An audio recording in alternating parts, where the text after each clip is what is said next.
This is things I wish I could say in Sunday school. I want to share some thoughts and ideas that are different than what we usually hear. My goal is to be really honest rather than inherently faith-promoting. I hope these ideas may spark some interesting discussions with your friends, families, or classes. Please enjoy.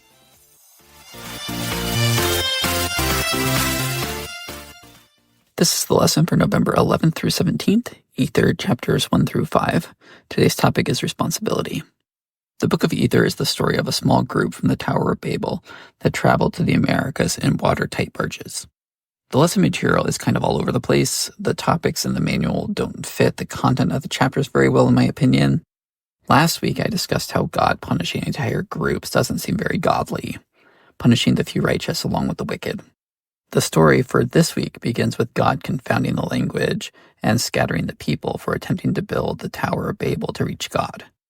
Jared and his brother plead for them to be spared because they don't deserve the punishment, and their request is granted. So this story is an example where God punishes the wicked but spares the righteous, I guess. I just want to point out this example considering the topic last week. There are a couple interesting moments this week dealing with responsibility. When God was confounding the languages, Jared didn't want that, so he told his brother to pray to God and ask for them to be spared. The request was granted, and then Jared told his brother to ask God to extend it to their friends and family. Again, the request was granted. Then they did a third round to ask that they not be scattered. I kept on thinking, if this is Jared's plan, why is he making his brother responsible for pleading to God? Why doesn't Jared do it himself? We can speculate on the reasoning. Maybe in the way they work together, Jared is more of the idea guy and his brother gets stuff done. Maybe his brother has a better track record with prayer. I don't know. I personally think it's kind of suspect that Jared would tell his brother to execute his plan instead of doing it himself. Pleading to God isn't hard. There are no barriers that gatekeep this. No reason why God would listen to Jared's brother over him, because we're all God's children. At the same time, I think it's fine for tasks to be divided among partners. Just because it's one partner's original idea, it doesn't matter if the other partner does the heavy lifting. They are working together toward the same goals. But every time I read this story, it bothers me. I think that it's because Jared is, in a way, asking his brother to be a go-between in his relationship with God. And that is inappropriate. It's not right to put anyone between us and God. But I think a lot of us do it. Sometimes with spouses, parents, bishops, other church leaders, or whomever. We abdicate some personal responsibility for our own spirituality, probably because it feels safer. We ask or allow others to do for us what we should be doing for ourselves spiritually. We become passengers on our spiritual journey rather than the driver. I understand why people do it, but I just think it's a weaker choice. The strong choice is to own our spiritual journey. We are the driver. We make our own best choices for ourselves. We don't just do what other people want or expect us to. I think the stronger choice for Jared would have been to plead to God himself rather than getting his brother to do it for him. Another story dealing with responsibility is in Ether chapter 2.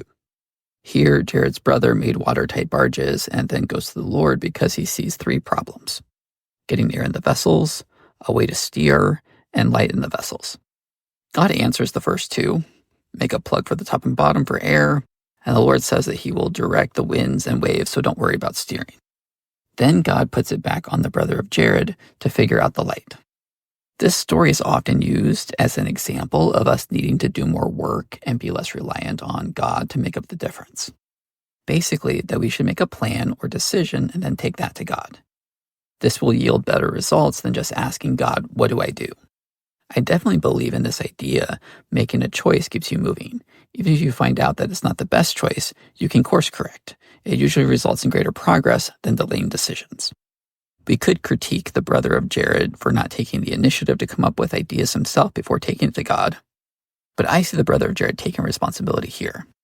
He didn't get defensive about not having a lighting plan. He listened to God's response and took responsibility for the next steps. He did great. He worked on it efficiently and got back to God when he prepared what he could. This is in contrast to the first example where Jared made his brother do the work, interceding with God to not confound their language and scatter them. That's bad responsibility. The brother of Jared asked God about 3 problems. I think we often read this as him asking God to solve his problems, but I don't think that's quite right. God does straight up solve two of them, so I can see why people might read it like that, but I see it as more collaborative. The brother of Jared and God are working together, and this is just one aspect of their communication. But the brother of Jared absolutely took responsibility for figuring out the lighting problem, just like God told him to. Some questions to think about. Is there anything in my life that I should be taking more responsibility for? Is there anything I'm letting a partner shoulder too much of the burden for? Am I taking on responsibilities that aren't really mine to take on, like for a family member or something? Am I doing a good job with my responsibilities? Or do I phone it in knowing that someone else will pick up the slack for me? That's it for this week. Thanks for listening. Please share with family and friends. Until next time.